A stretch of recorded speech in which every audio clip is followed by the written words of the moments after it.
So we have been doing working on some things and putting out some blogs, and we've done a couple recently. And we wanted to talk a little bit about those today. Both the first one being affordability, specifically in Austin, but just housing affordability in general and how things have gotten obviously more expensive for people. But we kind of wanted to break that down a little bit because a lot of the articles you may read or reports of people who are on the more negative side of it, and I'm not saying there isn't more complication to affordability, but they'll use a lot of really old examples, compare homes in the 50s and income in the 50s to now, and how it has outpaced income and inflation and things like that. So there's just some factors in there that we wanted to discuss, and we got some questions out of it as well, and so we're going to kind of go over those. But the main topic of it is, when you say it's more expensive, it's gotten less affordable, it's in comparison to what? In comparison to Austin 6 years ago. Yeah, I mean, we're more, but if you compare it actually to Austin 3 years ago, we're way less, right? Things have fluctuated in some odd ways, and a lot of, I think, a little bit too much gets put into these last 5-6 years because it's been really crazy in both directions. But if you take that out, roller coaster, huge roller coaster, and an odd part of a roller coaster. A roller coaster is fairly normal in any kind of thing like that, a stock market, whatever the case. But in this case, it was really out of proportion. And if you take that section out, Austin's line is looking pretty solid. We'll see where it goes from here, but it's kind of at that point where you would expect it to be had that not happened. But, if another thing you can compare us to is our other so-called sister cities, which is, we get thrown in now because Austin has grown. That's another part of it. We're not the same city we used to be. We were a little sleepy town. It was, very small. I remember it. And we have changed not only in its size and what it has to offer, but in jobs, the economy, all kinds of things now affect why people are coming to Austin. And we get thrown in a little bit with, Silicon Valley. So even LA, San Diego, San Francisco, those are all in a million plus. Their average prices or median prices are million plus. So, but even if you look back at what I would consider a little bit closer to us, which is like Seattle, Denver, Seattle's running at right around 800 for their median, Denver 650 to 700 for their median. So when you look at Austin, we're at 450, 500. People who were here, 6 to 10 years ago, let's say, they're looking at our prices right now thinking that's ridiculous. It's gotten way too expensive here. But it's just that we've always been way lower than everybody. Yeah, we caught up a little bit. We're still less expensive than the city. So if you want that from your city, if that's what you're looking for, yeah, you're gonna pay a little bit more. And that's what Austin has become. And then also, I think when they compare us affordability wise with cities like the ones you mentioned, Seattle, San Francisco, Los Angeles, Denver, New York, especially those coastal ones, they don't have land to grow even more. So they're very limited. And when you see Austin, we have a lot of land around us. It's still growing and growing. So that is another factor to keep us more affordable because we can fulfill those demands. When you come to Manhattan, it's so much you can already, it's now a space to There's build. no space. They're building up. Yeah, so it is something that is playing to our favor where land is still being developed. We're still seeing new construction. We're still seeing suburbs that weren't part of our metro area now being part of our metro area. So it's keeping us more affordable than those sister cities that you are mentioning. Right. And I believe it will continue to do that. But much like people, I don't know, 40 years ago, let's say, looked at New York is a great example and said, there's no way I'm paying $600,000 for a condo that's, a 1 bedroom, 1 bath. And now that same condo can be 2-3 million. It will happen. I still believe in everything that's going on in real estate. It's the only thing in this world, for the most part, that is limited to what we have.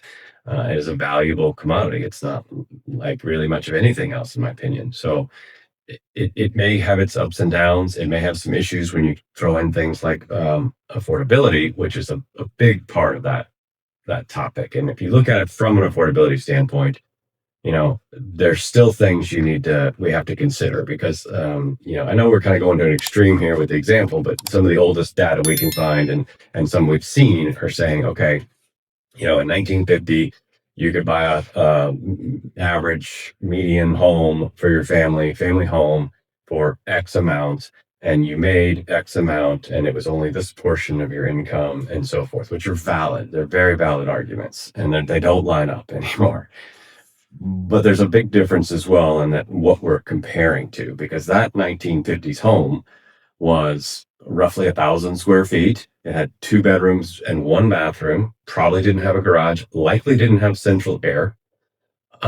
Things that we wouldn't imagine getting right now, as compared to right now, that average home is 2,400 square feet, 2-car garage, central AC, of course, but all kinds of other fancy things like electronics and stuff built into the home. Your house might talk to you for crying out loud. It's a very different product, and it's not completely fair to just say, well, I could have gotten this house then. They're very, very different products, even And though I they're can still average or medians. I can still get you that house. Yeah. It's just not going to be in Austin. It's going to be in Buda, Kyle, Taylor, Gerald, something outside of Austin. We will be going to one right after this. I mean, we have one in Taylor, and we've fixed it up. We've added central AC to it. We've done some things, but you can go out there, and it originally was a 2-bedroom, 1 bath. It was roughly 1,000 square feet before it got added onto. Didn't have a garage. And in comparison to income, we can run that. And if you want to run that scenario from the 50s example, I can still get you that in proportion to your income. That still lines up. Austin has just way outpaced it now because it's more in demand, just like the New York example. And I think people confuse affordability with also buyers' expectations and needs. So you can buy the house, but the thing is that the buyer expectations and needs have changed tremendously. Back then, first of all, families were bigger. So there were more people living in one house and a smaller house. Right. The primary bedroom, I mean, we see it where we live in Annandale. The primary bedroom of all the original houses is a 5 by 5, 15 by 15, and you fit everything there. So it has definitely shifted with everything, with other products like cars. We were talking that Right. the cars now, you have to have a Bluetooth, and you have to have heated seats and reclinables, and they have to talk to you. Or it drives itself. drive itself. So Yeah. it's not the same Ford or Chevy truck that Right. back from the 50s. Yeah, So and we same could have thing with gotten, whether you look houses. at it in the 50s or the 70s or the 90s, whatever, and you look at car pricing, a lot about it's changed, but you can't just compare that car because there was no car in the 90s, even the 2000s or the 2010s that drove itself, right? Mhm. So we have a different product, even though it's still a car and we all need one. It's a very different product, and Mhm. it's expected that it's going to be more expensive, not just because of inflation or relation to income, but because of what it is. The two different products. Yeah. Both cars, yes. Both houses, yes. Both averages at the time, yes. But very different products. Yeah, the new product for houses are, even if you go out in the suburbs, you have new construction building. I just run into Lennar that is building a house that is specifically fulfills the needs of multi-generational house, Mhm. where you have like a little casita incorporated into your house with independent entrance but it also can connect to a back door into the house, but it has their own kitchenette. They has their own kitchenette, their own bathroom, storage. So it's independent living for either a college kid that just come back home or a mom and dad that cannot take care of themselves. So even those needs are changing, and those houses are adapting to those needs. And so it is really hard when you read articles.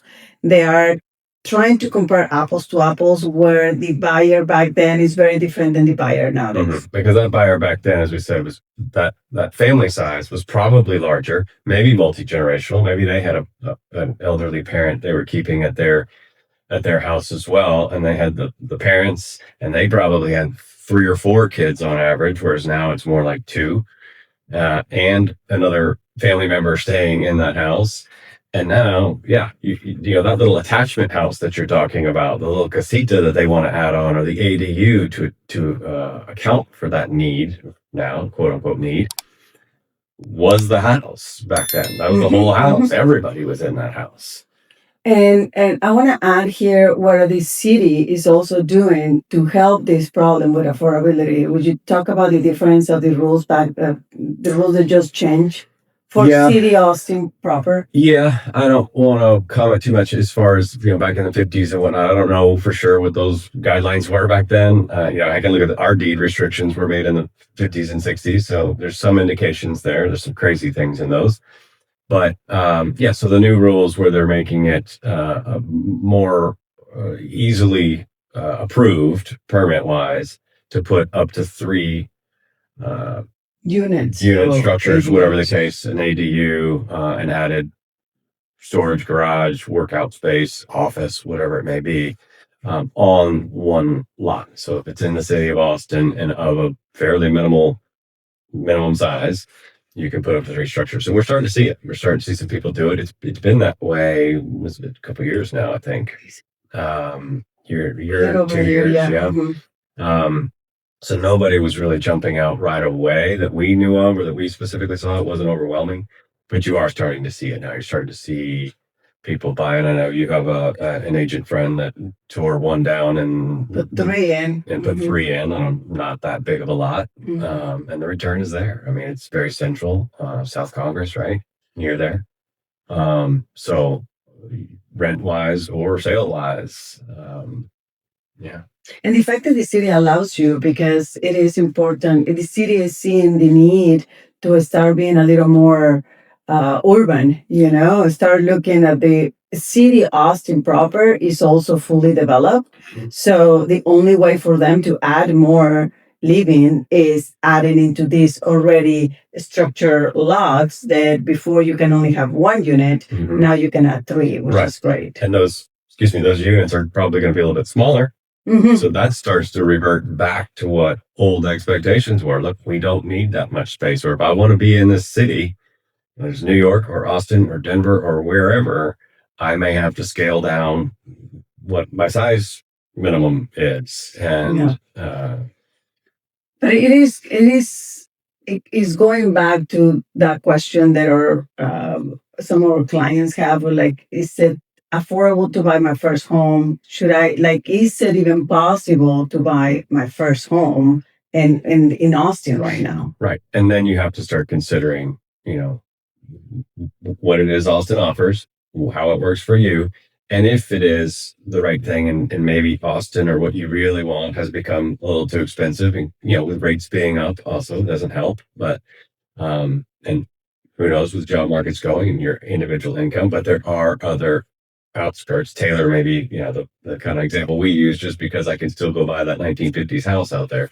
That house is 1920s. So, but Buda, Kyle, Manor, actually Liberty Hill is not one of the cheaper ones, but a little bit further out, you can still find things. And if that works for you, yes, absolutely. It's still, I don't think that the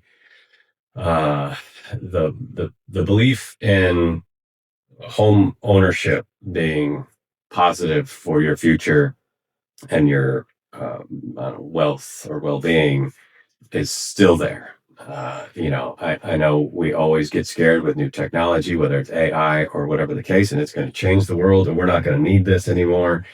And we hear it a lot. We heard huge ones I recall from 2000 when, what's the clock going to mess up our whole system and the whole world was going to shut down. That was absolutely nothing people panicked about. Or the internet, and nobody's going to have the same things they're saying right now about AI. None of these things have really had a dramatic impact on housing. Everybody needs it. And, we can maybe go into, I believe our next one is about renting versus buying. And it's just, there's a right thing for everybody. But long term, we still very strongly believe that real estate is a good purchase as long as you, understand everything and make the right decisions. Yeah, and fit your needs and your goals and your wallet. It needs to make sense for you in the specific. It comes down to it more than, of course, the city is important because that's where you want to live. You want to have a family there. You want to work. But more than the city is what is your situation, Mhm. because we might recommend somebody to buy a house in San Francisco and they still overbidding there and they still going crazy prices. But it makes sense if you really look at one personal need of a buyer. So it's more people. I think sometimes we let ourselves fall for the highlights, and it's no time. It's not good time to buy. It's not good time to buy. I think those are very general about the economy, the national economy. Real estate is very local, and personal. What are your needs? Sometimes we have clients who will say, you know what, it might be better if you wait a year or two till you get established, until you really know that that job is going to stick Mhm. before you take a decision to buy a home. And then Yes. from there, just go. You want to smaller, closer to work, or you want to commute. It's a very personal decision that we cannot take just because the news are saying one thing or the other.